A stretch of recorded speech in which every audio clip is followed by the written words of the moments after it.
क्या तुम नशा भी करती हो? हे ठाकुर जी, कृपा होगी जो सही समय पर सब सच पता चल गया।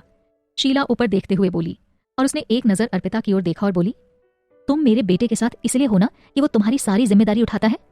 वो तो है ही इतना अच्छा, लेकिन ना जाने कैसे तुम्हारे झांसे में पड़ गया। और हाँ, अभी भी थोड़ी बहुत गैरत बाकी है ना, तो सुबह के दिन के उजाले तक दिखना नहीं, और मेरे बेटे के आसपास तो बिल्कुल भी नहीं, ना ही यहाँ और ना ही लखनऊ में। हम चले जाएंगे आंटी जी, लेकिन हम ये शादी अटेंड कर लें, उसके बाद चले जाएंगे। हमें कुछ भी नहीं चाहिए, ना इनसे, ना आपसे और ना ही किसी और से। ठाकुर जी ने इतना सक्षम तो बनाया है कि हम अपना भार खुद उठा सकते हैं। अर्पिता अटकते हुए बोली, हाँ दिख रहा था कैसे रात को भार उठाने का प्रबंध किया जा रहा था। अब मेरी बात सुनो, बारात निकलने तक का समय है तुम्हारे पास, और इस बीच उसके आसपास भी मत दिखना। अगर दिख गई तो फिर मुझे नहीं पता कि मैं क्या करूंगी। प्रशांत को कैसे संभालना है मैं देख लूंगी। फिलहाल तुम जैसी बच्चलन लड़की से उसका पीछा कैसे छूटे, बस। शीला की बातों से अर्पिता बहुत दुखी होती है। उसकी आंखें भर आती हैं। वो खुद को संभाल नहीं पाती और शीला की बात खत्म होने से पहले ही दरवाजा खोल सीढ़ियों की ओर बढ़ जाती है। उसके लिए एक एक कदम आगे बढ़ाना मुश्किल हो रहा है। डगमग चाल, चेहरा पूरा आंसुओं से भीगा, जिन्हें वो पहुंचने का प्रयास भी नहीं कर रही है। शोभा और कमला दोनों अर्पिता की हालत देख डर जाती हैं। जीजी, लगता है शीला ने बच्ची को बहुत कुछ सुना दिया है। वो अपने होश में भी नहीं लग रही है। मुझे डर लग रहा है इसके लिए। ना जाने क्या क्या कहा होगा शीला ने। मैंने मना किया था, उसे समझाया था कि जैसा दिख रहा है वैसा कुछ नहीं हुआ है। हमारे घर का बच्चा है प्रशांत, उससे ज्यादा मेरे साथ रहा है, जानती हूं मैं उसे। ये सुन कमला बोली, हम कुछ भी नहीं कर सकते। ज्यादा कुछ कहा तो यही बात निकलकर सामने आएगी। माँ बेटे का मसला है, वो तो राधु ने समझदारी से सब संभाल रखा है, नहीं तो ये परिवार तो सुमित की शादी पर ही बिखर रहा था। वहीं अर्पिता धीरे धीरे सीढ़ियां चढ़ रही है। उसके जहन में बस शीला की कही हुई बातें घूम रही हैं। वो आगे कदम बढ़ाती है, लेकिन कुछ कदम ज्यादा ही ऊपर बढ़ जाता है और वो ऊपर चढ़ने की जगह नीचे गिर जाती है। अर्पिता संभाल के, शोभा ने कहा और उसके पास चली आती है। शोभा जी अर्पिता को उठाने की कोशिश करती हैं और हकीकत का आभास कर अर्पिता आंसुओं को छुपाने की कोशिश कर कहती है, हम ठीक है आंटी जी, और खुद से उठकर खड़ी हो जाती है। अर्पिता नजरें झुकाए वापस से सीढ़ियां चढ़ ऊपर अपने कमरे में चली आती है और दरवाजा बंद कर वहीं बैठकर रोने लगती है। उधर नीचे कमरे में मौजूद कॉफी पीते हुए कुछ काम करते हुए शान को बेचैनी महसूस होती है और वो इधर से उधर कमरे में टहलने लगते हैं। इतनी बेचैनी क्यों, क्या कारण है? अर्पिता तो ठीक है, मैं एक बार जाकर देखता हूँ। नहीं, मैं गया तो कहीं फिर कोई समस्या ना आ जाए। मैं उसके सामने नहीं जा सकता हूँ, लेकिन फोन, हाँ फोन करके पूछ सकता हूँ, कहीं माँ ने उससे कुछ कहा तो नहीं। माँ शांत बैठने वालों में से नहीं है, मुझसे कुछ नहीं कहेंगी, बस सारा दोष मेरी पगली पर ही डाल देंगी। मैं एक बार फोन कर ही लेता हूँ। सोचते हुए शान अर्पिता को कॉल लगाते हैं, लेकिन अर्पिता को फोन की रिंग सुनाई ही नहीं देती। उसे सुनाई दे रहे हैं तो बस शीला के कहे हुए शब्द। रिंग जाना बंद हो जाती है। शायद बिजी होगी, ये सोचकर वो दोबारा कॉल नहीं करते। आज मैं घर से सारे काम करूंगा, लेकिन ये भी पॉसिबल है कि राधिका भाभी की वजह से प्रेम भाई यहाँ से कहीं जाएंगे, तो मुझे ही बाहर के सारे अरेंजमेंट्स देखने होंगे।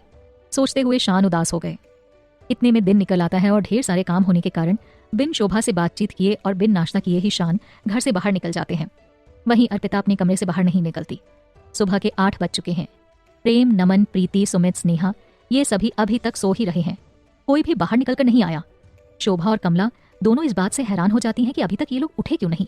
अब उन्हें क्या पता कि वो सब लड्डू में मिले प्रसाद के थोड़े से बचे हुए असर के कारण अब तक सो रहे हैं।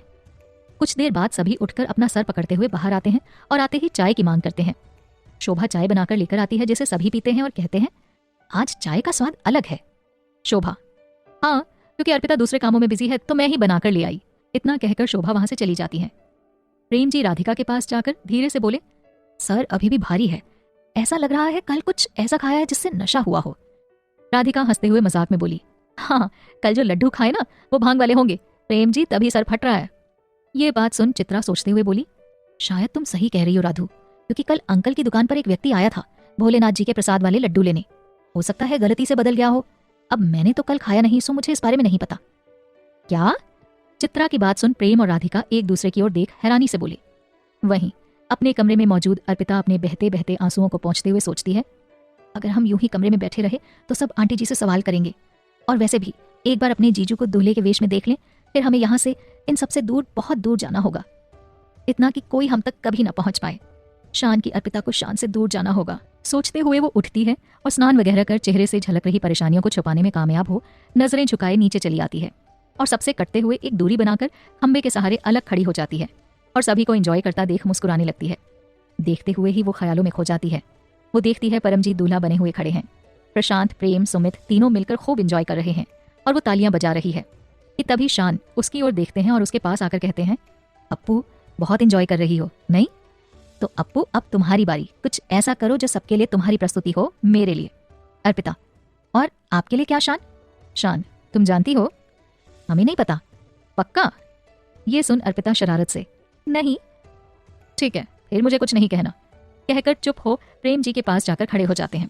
अर्पिता, ओहो नाराजगी, फिर तो कुछ करना ही पड़ेगा, लेकिन क्या? सोचते हुए अर्पिता की नजर राधिका पर पड़ती है और वो कुछ सोचकर शोभा से कहती है, ताई जी, राधु दी की तरफ से हम एक प्रस्तुति देना चाहेंगे। शोभा, ठीक है, देखते हैं तुम क्या प्रस्तुति देती हो। इतने में अर्पिता राधिका के पास जाती है और शान की ओर देख एक सॉन्ग गुनगुनाती है, लो चली मैं अपने देवर की बारात लेकर, लो चली मैं। शान गाने के बोल सुन उसके पास आकर धीमे से कहते हैं, सही कहा तुमने अर्पिता। और अर्पिता का ख्याल टूट जाता है। नहीं अर्पिता, और नहीं रुक सकती तू, जितना रुकेगी उतनी ही परेशानियां बढ़ेंगी, हमें जाना होगा शान। कहते हुए अर्पिता मुड़ती है तो पीछे खड़ी श्रुति से टकरा जाती है, जो वहां रखा पानी पी रही होती है। श्रुति के हाथ में पकड़ा हुआ ग्लास टूटकर बिखर जाता है और अर्पिता वहीं खड़े हो श्रुति के गले लग कहती है, सॉरी श्रुति, हमें जाना होगा, हमारे माँ पापा का पता चल गया है, हम उनसे मिलने उनके पास ही जा रहे हैं, वहां ठाकुर जी के पास। कहकर अर्पिता वहां से आगे बढ़ती है और कुछ कदम चलने के बाद वो पलटकर एक बार सबकी ओर देखती है और हाथ जोड़ती है और आगे दरवाजे की ओर कदम बढ़ा वहां से निकल जाती है। वहीं शोभा सब समझकर जब तक अर्पिता के पास आती तब तक वो दरवाजे से दूर निकल चुकी होती है। ये तो देखने का ही नजरिया है, एक ही घटना को हम कई तरह से देख सकते हैं। शोभा और कमला अपनी परवरिश पर विश्वास करते हुए कुछ भी गलत नहीं सोच रही हैं, लेकिन शीला की नजरों में अर्पिता अब एक गिरी हुई चरित्रहीन लड़की से ज्यादा कुछ नहीं है। वहीं अर्पिता अपने छिन्न भिन्न हुए स्वाभिमान के टुकड़ों के ऊपर चल वहां से चली जाती है, शान से सबसे बहुत दूर जाने के लिए।